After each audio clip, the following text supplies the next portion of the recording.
American aviation history is on display in Fresno.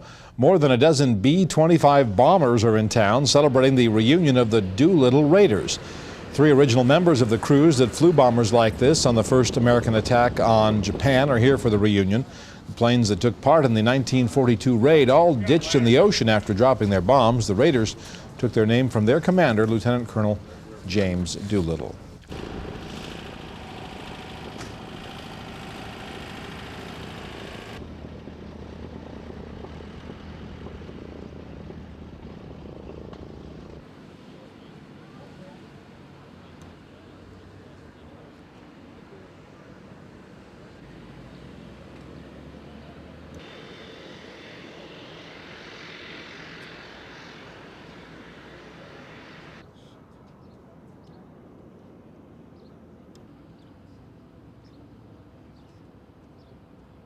More favored down.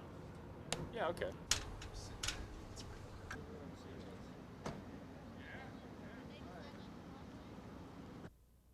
Some heroes of the sky have landed in Fresno. And with them come stories filled with bravery and history. Action News reporter Joanne Feldman has more on these men and their warbirds.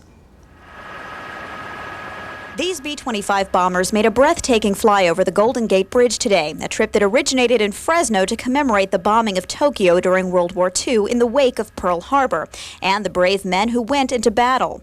Noland Herndon is one of those men forever since known as Doolittle's Raiders, named after the lieutenant colonel who not only trained them but led them into battle. He says, I trained those men, and if they go, I'm going to be the one that leads them. Herndon and the other surviving members of the crew have reunited every year for the past 59 in cities across the country. They have spent many reunions answering questions about what it's like to be heroes, a role Herndon isn't quite comfortable with. I tell some of them, well, it makes you feel like you're monkeys in a cage, and people come just see you hop around what you can do. About 20 members of the 80-member crew remain, and they are used to getting attention for their efforts, but they may soon be getting even more. The glory of Doolittle's Raiders is about to be relived in the new film Pearl Harbor. Herndon says many of the crew have been disappointed by past movie portrayals of their leader, and he hopes this one better represents the truth. Well, to me, he was as intelligent a person in so many different ways and so many different things. He was the type right off not to give up. Doolittle and many of Herndon's crewmates have long since passed, but the legacy of Doolittle's Raiders lives on. Joanne Feldman, ABC 30 Action News. And you Excuse me. Spell your name for me. First name Nolan, N-O-L-A-N. Right? Middle initial A. Okay. Herndon, H-E-R-N-D-O-N. Very good. Thank you. Well, tell us a little bit about what brings you to Fresno. Is this a repeated tour? Is this something that you do fairly often, or? Well, I'll put it this way. We have our organization. It's a unique organization. I mean, it's a service unit, and it's not a large service unit. It's a group that's small, and we've been, many groups are that, have that, I'd say that, and I won't say authority, but that are that happy or to be able to meet that often and have as many members come in, because we get an enormous amount of help from wherever we go. And we have an organization, nonprofit organization, that we're thankful that it makes up thousands of dollars. And we're able to help wherever we go. We don't get a thing out of it. Some places we get all of our expenses made, but they get all of our time, but we enjoy doing things that we did before and to talk to people and so forth. Now some we've paid our own ways, but just to give you an idea, we've been to Sarasota, Florida, twice. We went one time. Well, they set up the situation is this. We've got some need for money. We've got some things that we want to do. This particular thing in 2 different towns there that they did, they had a good many young children down to babies that went through the hard times of having a mother on drugs or alcoholic. In other words, they had to take children from families that were broke up and do something. And a lot of them, well, they had no funds to do it. And a lot of them had physical problems that had to be helped. So they decided they wanted a hospital just for that purpose. And they wanted to raise money. And we go on to school. It's anywhere, usually about $500 to $6,000, which used to help a whole lot, but it's not as much now. So combining all of that, they talk to the locals, or if it's like me, now my hometown or capital in South Carolina is going to have it next year. We get it from a year ahead all the time. And they had asked me about it, and I'm right enthused about it because we can do some things to help ourselves there, and it's a chance for us to meet again. Because we're going down fast. We've got about 24 living out of 80. All of us are up in our 80s or in the low 80s. I don't know if anyone probably is below 80. If it is, it's only one or two, considering there's only 24 of us left. But I mean, we join in with them.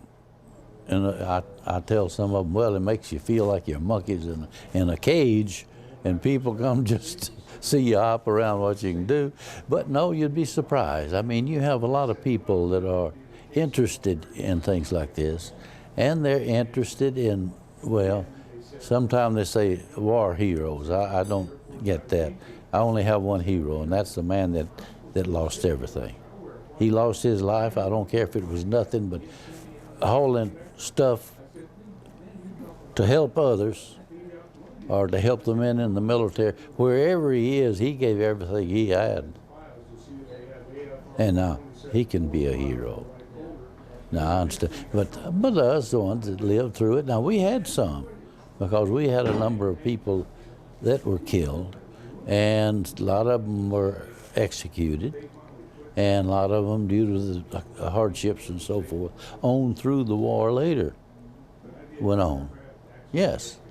Now, I think we have a little place in it, fact of dedication. We were dedicated enough to want to do something and do it right, because that's the only thing they ask. Would you do what we want to try to help the situation, our war situation? And well, we were all for that. So did you volunteer for this mission? Yeah. Everyone. It's hard for some people to understand why you might volunteer for something you know is going to be dangerous. Why? Well, have you ever been put on the spot when you were the only one that could do it? Now, that's not bragging. It wasn't only us that did it, but there was only one airplane that could accomplish that feat. And they had gone through the whole thing, and that was a B-25. The way it was built. And it wasn't a plane that could fly from here to there, or any island or anything there. It didn't have the gasoline capacity. And the only other thing said, well, they have to use the Navy. Well, the Navy went over everything they had, and they couldn't get them close enough and do the job without a retaliation coming out to them. So they got to thinking what to do. I said, well, we'll put a land-based bomber on there and see. Then they got to thinking, well, who can handle that thing? Well, there wasn't but one name, so he didn't have any choice, but he didn't hesitate to take the job. That was Jimmy Doolittle. And they called him in to train the men that do the job. Well, he found out later, and after, when we got nearly ready to go, they asked him, well, Jimmy, who's going to take your job now? He said, take my job? He said, I've still got my job. They said, no, we're not going to let you go. He said, the hell you're not. Now, he was that type man. He said what he meant, and he meant what he said, and no foolishness. He says, I train those men. And if they go, I'm going to be the one that leads them. Now, I mean, that's the type of persons you had. And the rest of us, we considered things. I was telling them over there was one person that I know that they took out, but not because of him not wanting to go. While we were aboard, his father passed away, and they knew that he was the only upkeep or could look after his mother. But we had extra ones all the time. If anybody backed out, well, there was another ready to step in the place. But we were the only ones that had been trained in that airplane. It was a U-type plane, but it could do the job if it was set up right. Well, our big problem with that, well, could we get close enough to hit them and get to a neutral place to land? They got to figured, well, we could if we added extra gasoline. Well, where are you going to get and put it? Well, they got going over the things they could do without and weight. So the first thing was they dropped the lower turret.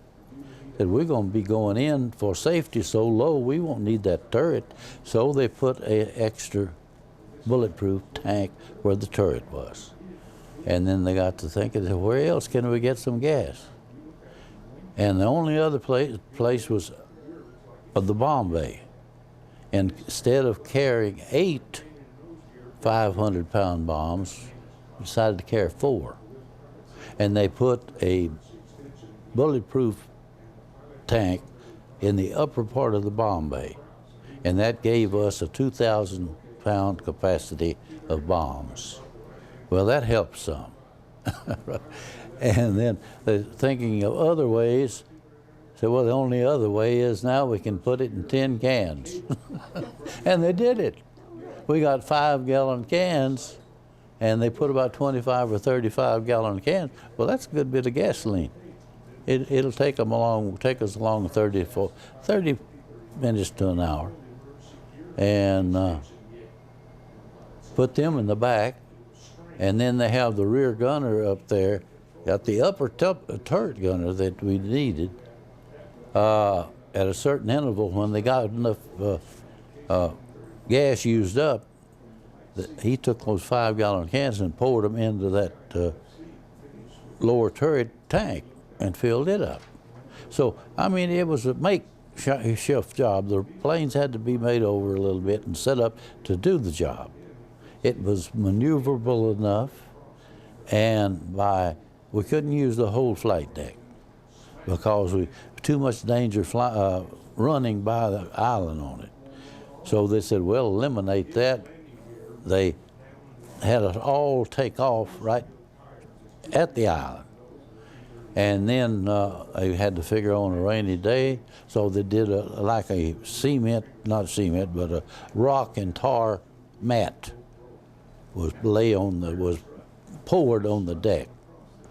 So we would have a rough section there. And in the practice for takeoff, the main deal was to rev it up as far as it was going to go and lock the brakes, have it sit there, and then take off, and you took off at full RPM. And hold it on the deck then. Well, as it so happened, we had a rough sea. We were 80 feet up, and spray was still coming over the flight deck. But it didn't get far enough down to where the danger was to yaw around and run off over the side. But we were lucky on that. One put a scare in us, but it was his fault. He didn't have the flaps down fully, and he didn't have any lift to get up off of it. He fell below the deck. He was the plane ahead of me, and I tell you, I sweated blood until he came back up where I could see him, and then I was so happy that made a believer in me on that airplane, because it was hung on what you call hung on his wings and prop, hanging on his props, quivering all over, and didn't know whether it was going to go back or forward. If it'll hold it long enough and get the angle of the plane, it'll move forward. Well, he got on out of it. And the only other casualty I know of, one of the Navy men backed into one of our props and cut his arm off. But it was a good takeoff. But I go back to the other time we were called, we were woke, it was set up to leave at late afternoon. And we would fly and bomb at night and then come to China in the daytime where we could see the land. Well, we run onto this fishing fleet, a whole 12 hours early one morning. We ran onto them. Well, we were all in bed, I suppose so I was, and most everyone about 5 or 6 o'clock in the morning. Now, the Navy wasn't used to anything like that. Whenever they were in dangerous situation, they got up and had a watch, and they went through that dangerous period. Well, I guess stupid like, we decided we'd rather have our sleep than to get up and at the percentage of chance that somebody might be there, we'd rather take a chance. And so I woke up, I thought all hell had broke loose. I'd never been in any such booming and all of that going on. It was worse than the 4th of July I'd ever been in. So out of the bed I did right quick and threw on what clothes I could grab and run. And I got up to the flight deck and I could see these destroyers. By that time, but we had started in with one ship, which was the Hornet, and we had about 6 cruisers and 6 destroyers with us in that task force, and a tanker to start with, till we got so close, and then they turned the tankers around. Well, the day before we got into where we'd be going on the mission, another task force joined us with about the same number of planes, but they had an empty carrier deck. They could get their planes in the air where we couldn't. They couldn't take one of their planes out. They were all below deck, and they didn't have space when they come up. Ours were sitting all up and down the deck. That's why we only had the half of the deck to get off, but that's all we could use anyhow. And it's no big problem. I mean, they'd figure it out. We'd be on an aircraft carrier sitting still. And if we had a 30-knot wind, the carrier moving 30 knots along, it would have that much forward speed into the wind. And if we had a wind coming from that direction, so that was their idea. Turn into the wind, build up to 30 miles an hour, or knots, and we'd have 60-some miles an hour sitting still. And all we had to do then was get up about 30 to 40 more miles an hour, and we could get it off the deck. Now, what are your memories of your emotions on the day that you bombed Tokyo? Well, we were pretty much excited when we found out that we were going to be taking off 12 hours early. That brought in 3 big problems. The number one, the Chinese had set up an air strip in the field. They had gone into a flat area about 100 miles inland because the Japanese at that time occupied a strip all the way up and down China. So we had to get over that without landing in that strip or go down in it. Well, being hit by that, and we had to get in because of the gasoline. And now we were run on 12 hours early, we wouldn't get that 12 hours closer. So it ended up we didn't have a chance to go where we were supposed to, and if we'd have got there, they didn't have lighting facilities, and there was no way for us to land at night, and the other way we were going to land at daytime. So we had several strikes against us at that, and on what to do with that. But we talked about it before that, that close, and Halsey then was the head man for the Navy after he came and joined the Admiral Halsey, the group, and he contacted us on the other carrier, and the message was relayed to us as what to do. is undecided. Well, what are we going to do with them? What are we going to do with them? Well, they were very concerned, the Navy was. They didn't want to have a aircraft carrier out there with 16 B-25s sitting on deck and not be able to get their planes off, and there'd be just a duck sitting there to be shot out. And Halsey didn't want to be that close to land-based bombers, could come that far out and hit them and get back home. So he made the right decision. He said, we can't do that. Says, you boys are going to have to take those planes off, make up your mind, take them off. Either that or we're going to throw them over. And that, I mean, there was no foolish. I don't know how much money it cost, $10 million or so per airplane, and 16 of them. And we thought about that airplane that we'd trained so much in. And I think most of us thought, well, no way they're going to throw my airplane over. And then they asked Doolittle what do you do? He said, well, I'll go. Well, then everybody said, yeah, we'll go with him. Then they asked the question, well, what would you do if you had to bail out? And I think, well, I told you about what he said. That he beat hell out of the crew. If it turned out to be a Japanese boat. In a joke like, I mean, he was not serious about it. But in other words, we'd take every resort and every effort to complete what we went to do. But the odds were greater against us. Now, how was your mission different from the other missions that were going on at the time? Pardon? How was that mission different from the other missions that were going on? Well, it was the only one where were taking the offensive in the Pacific area. Since Pearl Harbor, everything we tried to do over there wasn't panning out the way we would like for it to. And we were getting kicked around a good bit and losing a lot of men and losing a lot of territory. We, at that time, the Philippines were under siege, and it was believed and thought that they were going to fall any minute at that particular time. And most of us, they didn't tell us where we were going. When we left, that was the biggest thing in our mind. I thought, and many others did, well, we're going to the Philippines to try to help them out with their fight there, because they were fighting a losing battle. But all the time, I mean, when they told us that we were going to Japan, well, it was a bigger thing.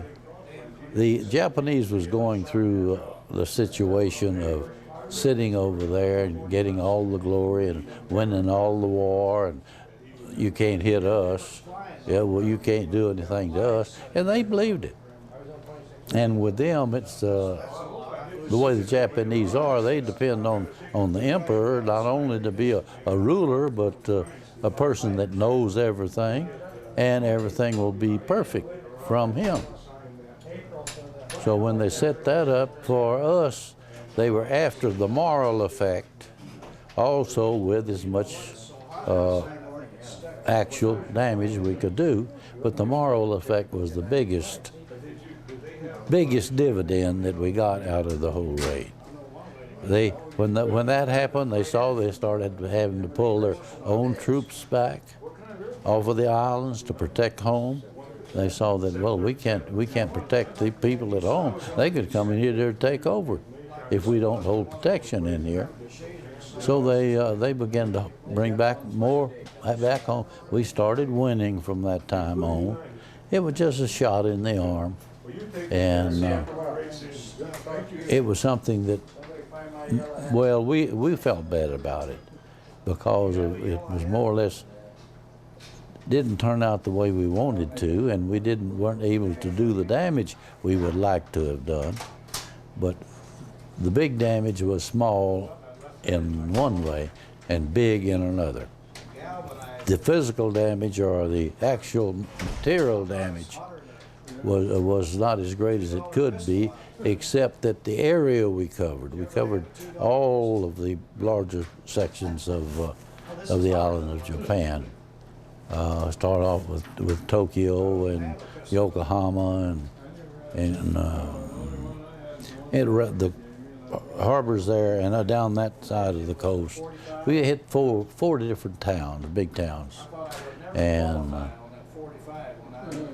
another thing that helped us, we got some outside help, had to be on the whole thing, but they had an air raid practice that morning.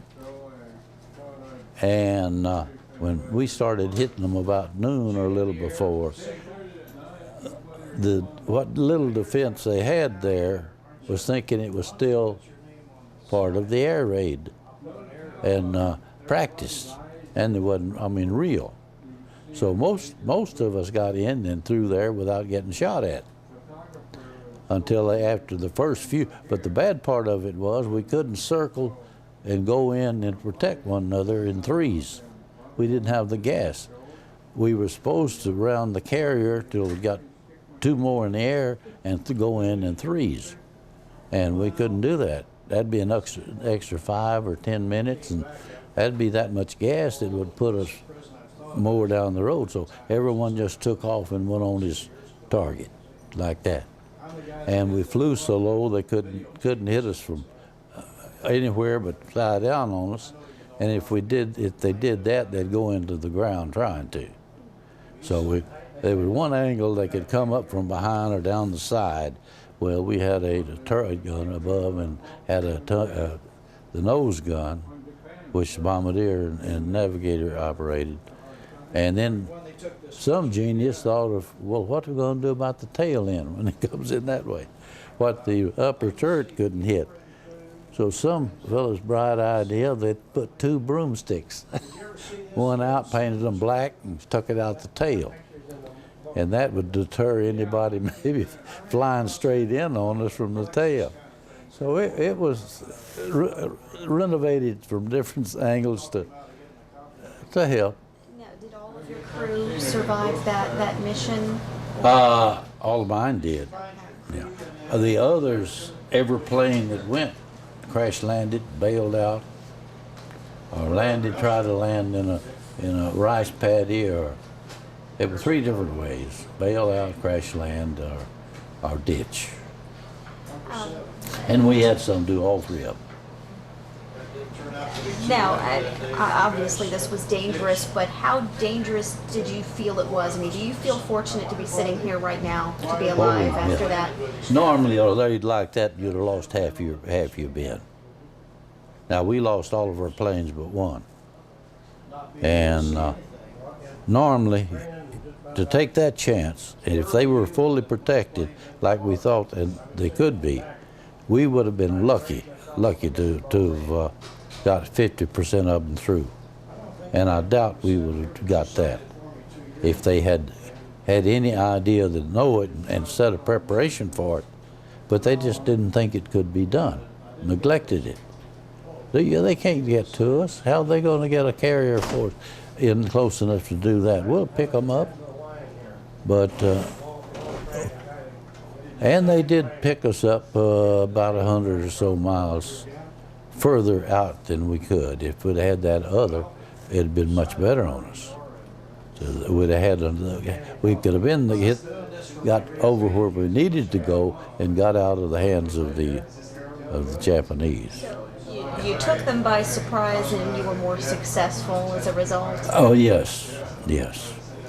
And it helped us as far as our losses. But now thing of it is most of them either bailed out or whatever they did in Japanese occupied territory, because we didn't have enough gas to get out of their territory. And we had 2 complete crews that were captured. And 2 out of each of these were electrocuted. They were put up before a firing squad and executed. The others were put in solitary confinement till the end of the war. And they went through hell, nothing but skin and bones. And the ones that they caught, I mean, they were held in tight security all the way through. The one plane which didn't go there. I was on that particular plane. We landed in Russia. Now the others, I mean, we were warned mostly that Russia was not an ally of ours against Japan. So we had to cover pretty much ourselves as we flew. After we hit our target, we had to fly north. And hadn't made any preparation for it at all, because I didn't know that was what we was going to do until we hit the coastline of Japan, and the pilot told me, said, Noland, says, I want a course to Vladivostok. Well, that's just like slapping me in the face. That's the first time. We didn't have anything on paper. And I told him, I said, ski?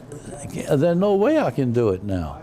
I said, I've got a machine gun up here and the bombs to drop. I have to hit target. I can't sit here and figure out a course to Vladivostok. Get paper and maps out and do all that. I said, it just can't do it. And hit our target. I said, you go ahead. Well, I thought it'd be some repercussion. A little, well, at that time I made first lieutenant to Buck, a squadron commander. But before he could say anything more, I thought of a solution right quick. I said, Ski, I'll tell you what, let's go ahead and hit our target, and you fly straight north.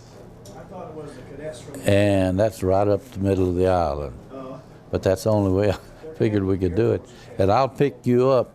I'll get a landmark on there from my maps that I can know exactly where we are. And then I can draw a course to work in a course to Vladivostok. And we were lucky. All of the other planes went the other way. We went this way. We sort of fooled them. But we got on out of there, but then the problem was, well, what was Russia going to do? They're going to shoot us down when we got there, or just what?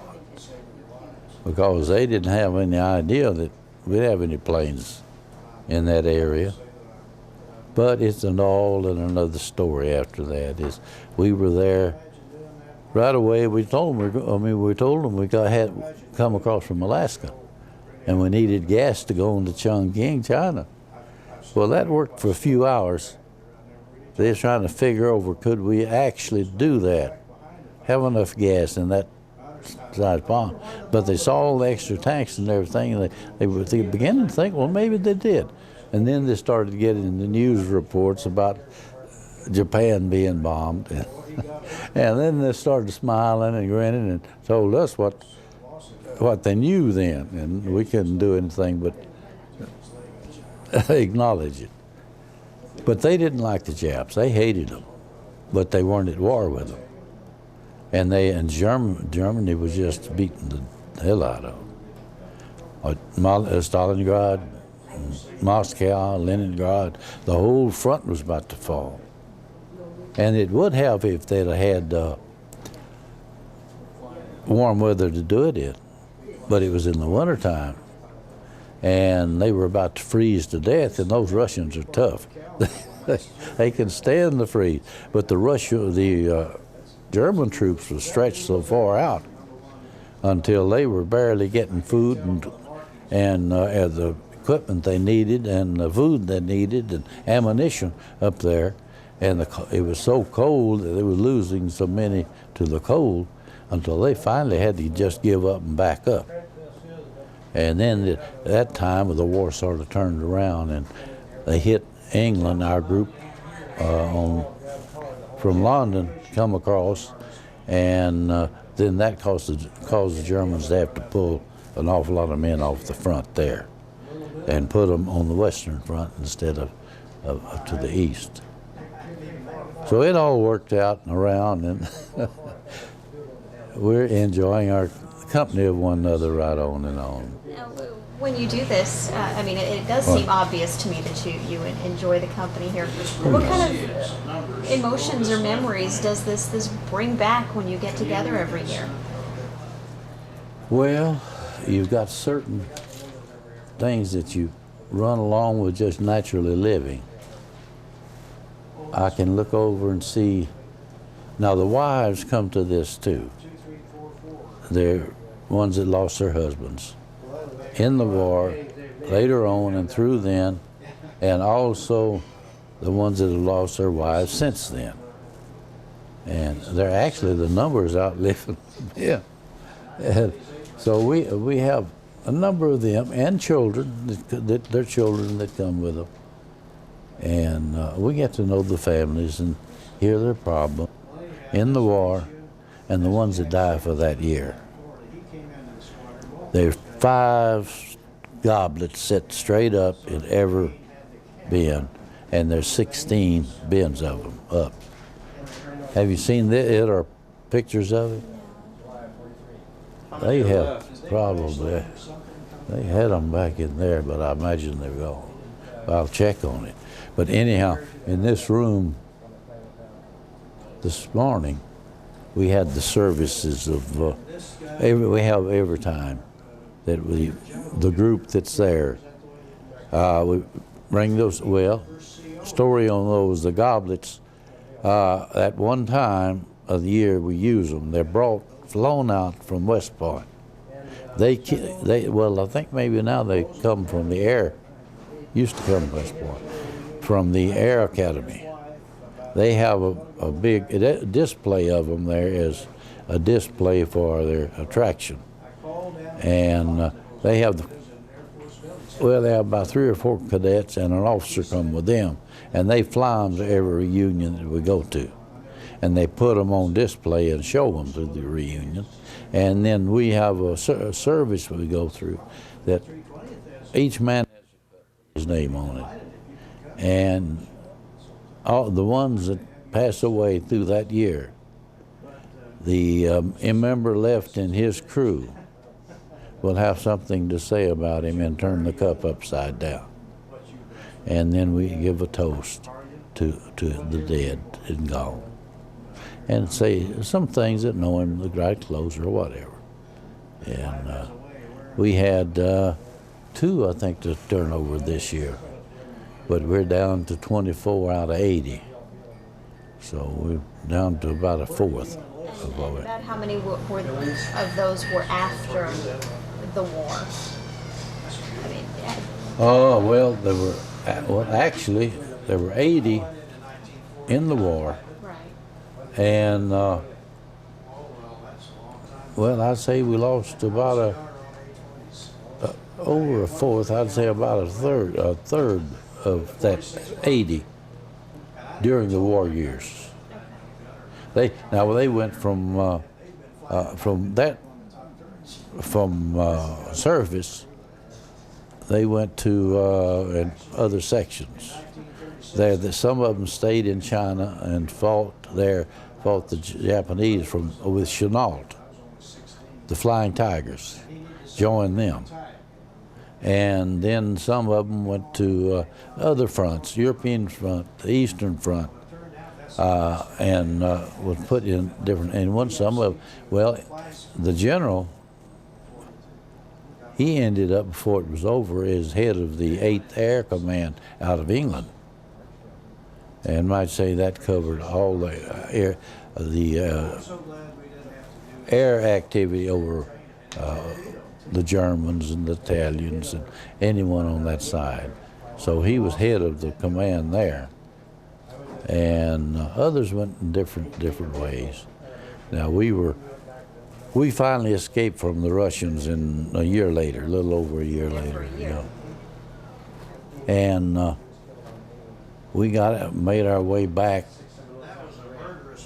through Afghanistan and Iran, and got to crawling on our belly and through the mountains and over around this place and around that place, and we finally made it and got with the English in Merched, where they had a embassy there, and also it was under control of the Russians, but we had an English embassy there, and we made it to that embassy. To their astonishment, they couldn't believe it that 5 Americans were showing up in Iran and won't know where in the hell we had come from. Told them, oh, we are the 5 that's in Russia. We are the 5 that were in Russia. And we need your help to get us on out because the rest of the country from there to India was under their control. So through the whole deal, we had to, a smuggler helped get us across it out of Russia. But we had to get out at different post points, and this is at night, crawl around through the mountains with a native guide and bring us back on the road. This truck run merchandise from out of Russia into Ashgabat, lower part of Russia. To the dignitaries there, the higher up, you know, they had let this smuggler through to bring them, well, liquors and wines and certain good things to eat that they weren't able to get in Russia. And in doing that, well, we also developed a friend that was sorry for us. So with what little American money we had, this smuggler would take us so far and let us out. We'd go around a checkpoint where the soldiers checked his load, and he'd pick us up on the other side. And he'd been doing it for some time. He knew where they were going to be and where he's going to be searched. And so they put us under an old tarp, and we rode on our back and our stomach on mountain roads and mountains. I thought my liver was going to come out before we got there. You talk about suffer. We bounced up and down, nothing soft to sit on or lay on, and I was really going through it. That's about the worst pain I was in throughout that and having dysentery. So how did you get out of Russia? Did you have to escape? There was 5, one whole crew. Okay, but how did you get out? Were you released or did you escape? I mean, Well, we escaped. Okay. Yeah. Oh yeah, that was part of the escape. Right. We got a little help out of one particular Russian, and then a smuggler from Iran. Yeah, but we were sent there. Is why we went. The crew was made up of a crew that wasn't even trained on the mission. I was the only one trained on that particular ship to go on the mission. The pilot of that plane was a West Pointer, and the co-pilot was a first pilot, which was completely against what the other planes had, and the crews, the mechanic and the gunner, they were head people in their line, but they hadn't even volunteered to go on the raid. See, there was a 16th plane. They were going to load 16 planes on board. The next day out a long ways, that plane was going to take off and fly back to San Francisco and show us or give us a little confidence. Well, that can be done. That's easy. They did it. And we'd have to think about it. Well, when it come time to do it, no, we won't do that. We got 16 planes, might as well use them all. Don't do it. Well, that turned out to be a part of the idea. And the ones that bought that plane from the West Coast that hadn't had any training and anything else, they were going to fly the plane. And the pilot of it was of Polish descent and could speak Russian just about fluently because it's practically the same language. And it was a hand-picked crew, which I didn't have any idea about until picking up things like that.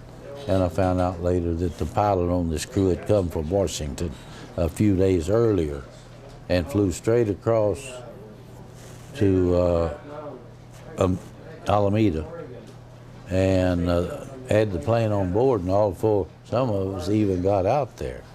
So it was set up. That's what they wanted information out of Russia. And I just happened to be one of the guinea pigs to be going on that after the raid where we'd go up there. And we managed to get close enough after 13 months to get out. We got back to the States, and they had a rule after you were a prisoner of war or so forth that you wouldn't go back to a chance of being captured again by any country. I mean, you're a POW and you go through a lot. In fact, part of my disability is that I got feet even on this trip swollen up so until I can hardly get shoes on. The winter time, I got frostbite in both feet, and they tingle and burn and all the time. And I had dysentery so bad until I got the colon problem. They call it chronic colon problem. Yeah. Heart bypass, anything from the top of my head to the bottom of my feet. I'm sorry. Is this the last time you're scheduled to have a reunion like this? Are you going to continue doing this? It's already set up for next year. It's going to be in Columbia. That's my misunderstanding. Something else I wanted to touch on, the movie Pearl Harbor is going to be coming out soon. No, we don't know too much about it. Yeah, we don't either, except that, maybe part of what you did may be featured in the film. It's going to be part of the picture. How do you feel about a new generation learning about what you did and who you guys are? Well, if it's true to life and true to the raid, we think so. But some of them have already seen what's going on, and they were very, very unhappy with the way they portrayed the General Doolittle. Altogether out of character to the type of man and what he was. Now they're doing a lot of things in there to play up and have the picture that will be more acceptable than being down to the actual facts. Now that's all we've heard. I haven't seen it. But they offered us the trip to go there, and we couldn't see any harm in going. Now I think, well, the son of the general, it might be, he didn't even come to this reunion, and he's in other words, he's a member of this group by his father being the general of it, and he's accepted as an honorary member. And there's a good many that way. The wives are all honorary members. So, how do you think Doolittle should be characterized? What kind of man do you think? Well, to me, he was as intelligent a person in so many different ways, and so many different things, that I really think he was way above average and a genius in anything that pertained to fly. That's number one, and mechanics. And he had an attitude of all his own. He had an attitude that I could get. He did many different things. He was the type right off not to give up. Might call him bullheaded or this or that and the other in such ways, but it is in such a way that he felt like that he could, and he'd do it. And he'd done most anything. I mean, all these races that he held records in and all over the country, and he worked for this airplane company and another, and selling airplanes, flying all over the world, those. He flew the pipeline from Texas around over the different sections. And he was accepted as a he-man. No foolishness. I mean, he had his jokes, fun, and so forth. But I mean, it wasn't, when it come to business, it was all business. It wasn't foolishness. Maybe a little joke on it, but they put it this way, if I can remember it. They say he was the most dedicated and experienced man, and his firm belief and his capability was analyzing and exploring a calculated risk. Anything he set out to do, it was calculated in his mind as to how to do it, how to handle it, and get it done. And very few times that he was ever a failure. I mean, these airplanes, racing and all, He designed them and all of that. He was the aeronautical reunion and with a doctorate degree, master's degree. So were any of you consulted for this film at all? Was any of this group consulted for your? Well, they've got some good characters in it, and Did they talk to any of you about your experiences when they were trying to make the film? I don't know.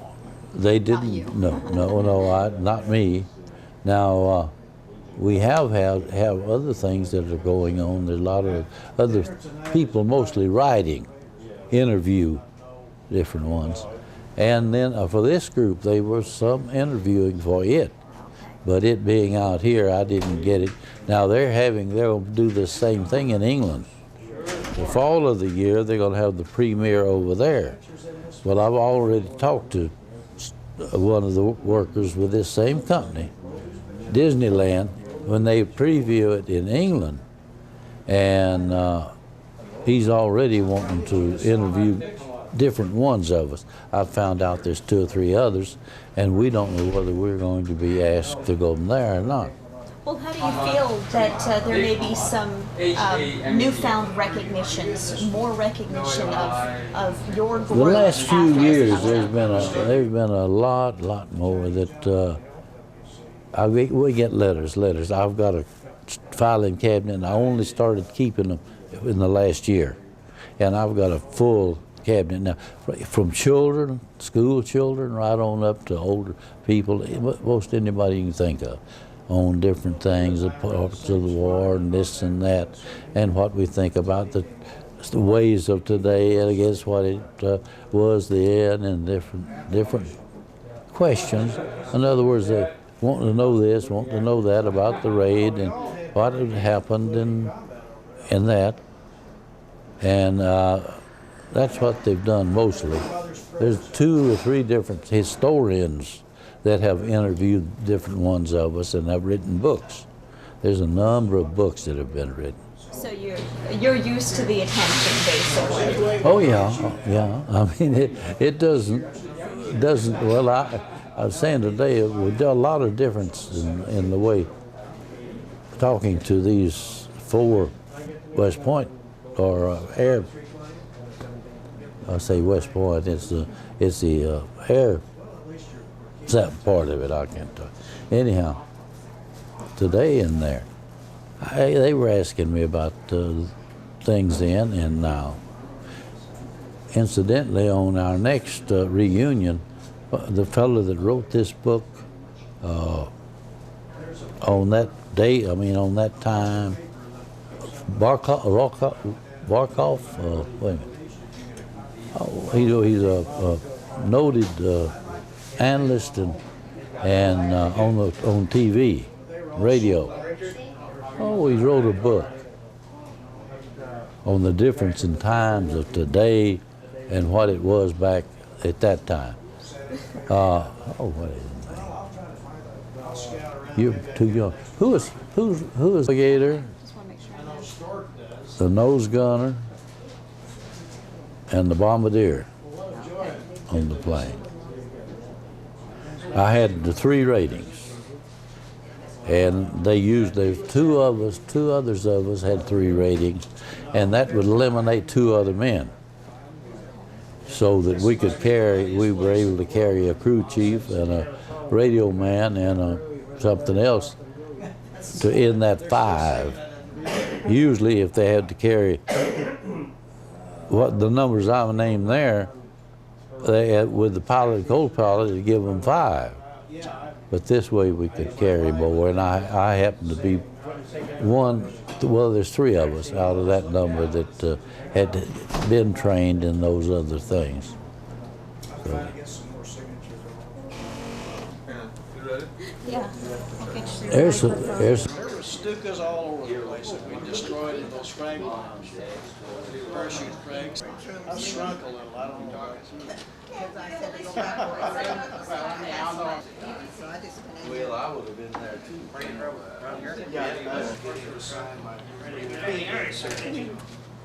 can't buy it. The last people leave over there last night were B-24. These No, I are don't.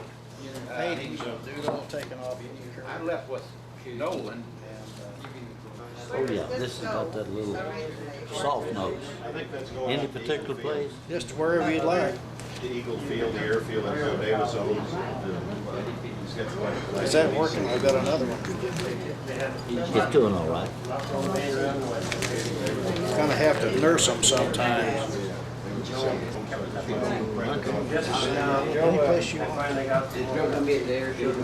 Oh, yeah. And then they started increasing some more. I think starting tonight there. Yeah. You pick it up and I said that.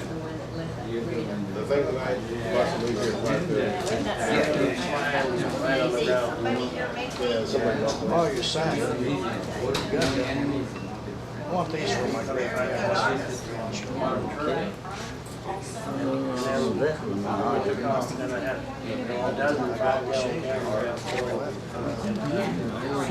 Well, these I want to take her. Are you local? Are you from? No, I live in Loveland, Colorado. Yes, no. There we go, now we rotate. Now we rotate. Uncle Nolan, I see where you got that monkey in a cage term. Julia, get closer. Julia, get closer. Okay. Oh, wait. Okay. You want your glasses on? Yes, it's her. Okay. Well, when we get to meet you. Have y'all here. Yeah. Julia. I have a picture of Doris and you have two sons? Yes, Justin and In your Ryan. Easter outfits, you sent a snapshot. Oh. And I think you have on a navy blue outfit, and I believe you do too. Oh my gosh. How old were the boys? I mean, they were They're little. like back like Oh, this, that's right. I standing remember beside that. you. Yeah, good. Oh, Yeah. Oh, good to see you. Oh, so special. Love all of you. Oh, I love you too, I've got a lot of love, but it'll have to be a lot more. Oh, you guys have a great time in Hawaii. Michael. Yeah. Thanks so much. Love you.